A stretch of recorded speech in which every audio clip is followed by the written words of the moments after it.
അതുപോലെ ലോകമെമ്പാടും പോയിട്ടുള്ള നമ്മുടെ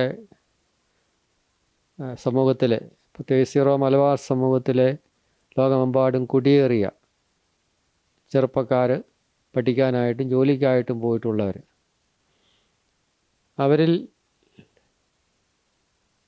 ഒരു ശതമാനം, 10% താഴെ നമുക്ക് നഷ്ടപ്പെട്ടു പോകുന്നുണ്ട്. അതേക്കുറിച്ചും വലിയൊരു വേദനയായിട്ട് പരിശുദ്ധ അമ്മ വെളിപ്പെടുത്തി തന്ന ഒരു കാര്യം അതാണ്. പരിശുദ്ധ അമ്മ പ്രാർത്ഥനയിൽ അമ്മ തന്നെ ആ ഒരു കാര്യം പ്രത്യേകമായിട്ട് പ്രാർത്ഥിക്കണമെന്ന് ഒരു പ്രത്യേക ഉൾവിളി കിട്ടി.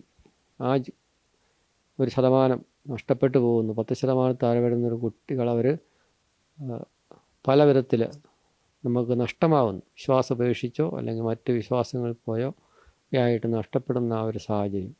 നമ്മുടെ ആടുകളെ നഷ്ടപ്പെട്ടു പോകാനിടയാകാതിരിക്കാൻ ഉള്ള ഒരു വലിയ ജാഗ്രത, പ്രാർത്ഥനയുടെയും തപസ്സിൻ്റെയും പ്രായശ്ചിത്തത്തിൻ്റെയും എല്ലാമുള്ള ഒരു ശക്തമായ സംരക്ഷണം അവർക്ക് കിട്ടണം എന്ന് ഉള്ളത് പ്രധാനമാണ്. ആ കാര്യം പരിശുദ്ധ അമ്മ പ്രത്യേകമായിട്ട് നൽകിയൊരു സന്ദേശമായിട്ടാണ് ഞാൻ ഓർക്കുന്നത്.